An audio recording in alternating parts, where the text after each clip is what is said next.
इतिहास को कभी भुलाया नहीं जा सकता, ना ही ऐतिहासिक गलतियां सुधारी जा सकती है। इसका प्रभाव राष्ट्र के भविष्य पर गहरा होता है। स्वतंत्र भारत की कहानी भी ऐसे ही भूल से भरी हुई है, जिसमें से एक बड़ी भूल कश्मीर मुद्दा है। नमस्कार, आपका स्वागत है पॉलिटिकल स्पेक्ट्रम में। मैं हूं मेधा तिवारी। भारत में अनुच्छेद 370 हटने के 5 साल बाद जम्मू कश्मीर ने एक बार फिर से ऐतिहासिक मोड़ लिया है। 2019 के बाद अब जम्मू कश्मीर में विधानसभा चुनाव होने जा रहे हैं। पहले चरण की शुरुआत भारी मतों के साथ हुई है। कुल 3 चरण में चुनाव को पूरा किया जाएगा। लोगों के साथ राजनीतिक पार्टियों में भी काफ़ी जोश देखने को मिल रहा है। 1987 से चुनाव को अलविदा कर चुकी जमात-ए इस्लामिया कश्मीर जैसी पार्टियों ने भी चुनाव में भाग लिया है।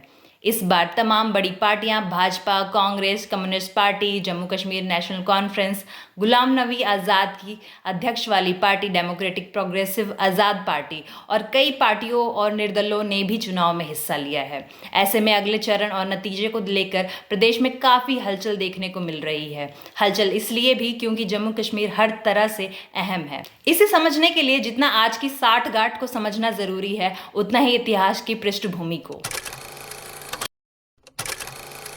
शुरुआत 2019 से, जब एक ऐतिहासिक निर्णय लिया गया।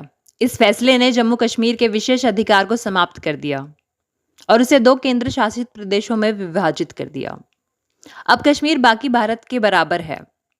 इस फैसले ने आक्रोश की बाढ़ ला दी थी। गलत जानकारी फैलाना शुरू हुआ, आरोप लगाए जाने लगे, कहा जाने लगा कि यह कदम असंवैधानिक है और भारत कश्मीर की स्वतंत्रता को कुचल रहा है। यह सब इसलिए क्योंकि एक बड़ी संख्या थी जो नहीं जानती थी कि जम्मू कश्मीर को यह विशेष अधिकार कैसे मिला। इस फैसले के पूरे महत्व को समझने के लिए हमें ऐतिहासिक पृष्ठभूमि को देखना जरूरी है। कहानी 1947 से शुरू होती है, जब भारत का विभाजन हुआ। कुल 562 रियासतें थी, जिन पर अलग अलग राजा या नवाब शासन करते थे। ब्रिटिश इन राज्यों को नियंत्रित करता था, लेकिन उनके आंतरिक मामलों में दखल नहीं देते थे।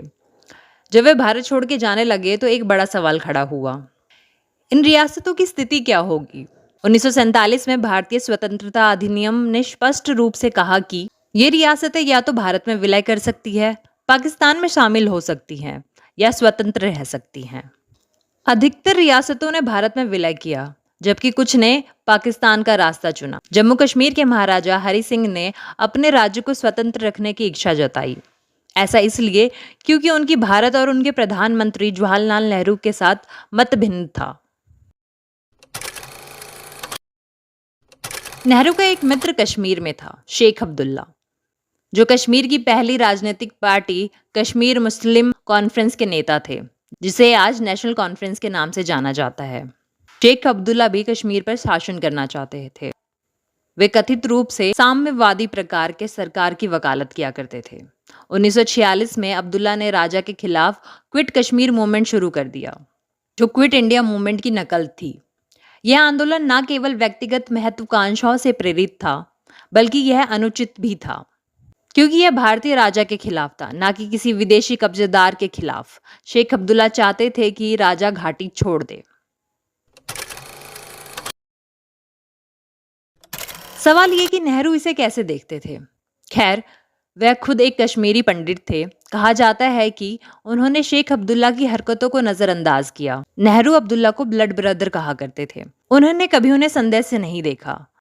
उनका मानना था कि अब्दुल्ला कश्मीर के हित में काम कर रहे थे, क्योंकि जम्मू कश्मीर एक हिंदू राजा द्वारा शासित राज्य था, जिसकी अधिकतर आबादी मुस्लिम थी। यह पक्षपात 1945 में नेशनल कॉन्फ्रेंस के वार्षिक सत्र में नेहरू द्वारा दिए गए एक बयान से स्पष्ट था।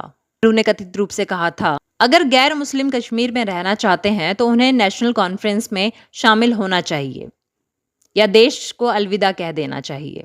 अगर पंडित इसमें शामिल नहीं होते हैं तो कोई भी सुरक्षा उनके काम नहीं आएगी। इस तरह की घटनाओं और बयान से अविश्वास उत्पन्न हुआ। महाराजा हरि सिंह ने मई 1946 में शेख अब्दुल्ला की गिरफ्तारी का आदेश दिया और नेहरू ने इसे अपने अपमान के रूप में लिया। इससे उनके और राजा के बीच में दरार और बढ़ गई, जिसका कश्मीर के भविष्य पर गहरा प्रभाव पड़ा। जब ब्रिटिश भारत छोड़ने का फैसला कर चुकी थी तो हरि सिंह के सामने द्वंद्व की स्थिति उत्पन्न हुई। उन्हें यह तय करना था कि वह स्वतंत्र रहे, पाकिस्तान में शामिल हो या भारत में विलय करें। यह फैसला व्यक्तिगत और राजनीतिक दोनों था।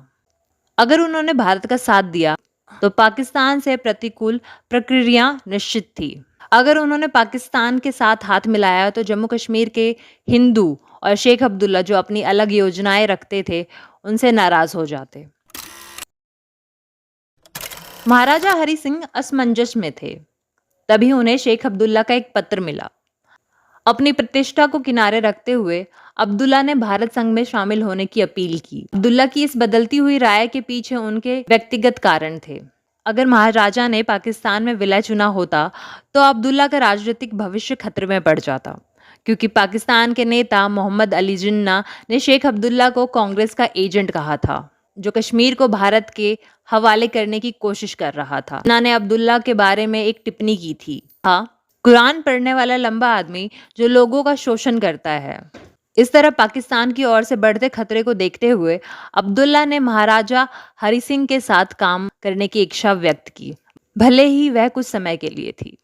यह सब घटनाएं कश्मीर के भारत में 26 अक्टूबर 1947 को विलय की ओर ले गई। वहीं पाकिस्तान में हमलावरों के द्वारा कश्मीर पर आक्रमण के 4 दिन की बात है।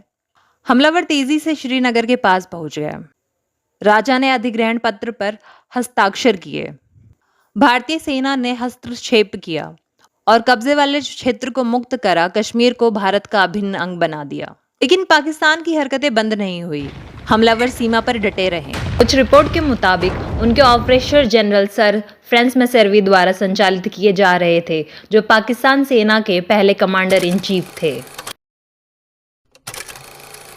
इसी बीच भारत की ओर से लॉर्ड माउंटबेटन, जो भारत के अंतिम वायसराय और स्वतंत्र भारत के पहले जनरल गवर्नर थे, नवंबर 1947 में लाहौर गए और जिन्ना से बातचीत की। माउंटबेटन ने बिना किसी आधिकारिक निर्देश के कश्मीर में जनमत संग्रह का प्रस्ताव दिया। उन्होंने यह प्रस्ताव जिन्ना से साझा किया, बावजूद इसके कि भारत सरकार को इस प्रस्ताव की जानकारी नहीं थी। भारत ने इस प्रस्ताव पर सहमति जताई, जो कश्मीर मुद्दे में भारत की सबसे बड़ी गलती साबित हुई।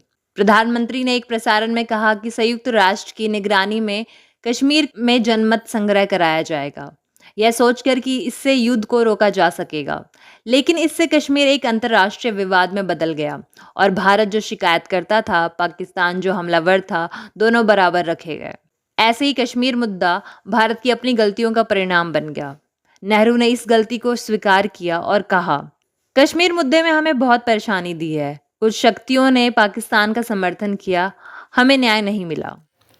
घरेलू मोर्चे पे भी शेख अब्दुल्ला की सत्ता में वापसी हुई और उन्हें कश्मीर का प्रधानमंत्री बना दिया गया। लेकिन अब्दुल्ला ने भारत से किए गए वादों से मुंह मोड़ लिया और कश्मीर की स्वतंत्रता की समर्थन करने लगे। 1953 में उन्होंने नेहरू के खिलाफ मोर्चा खोल दिया।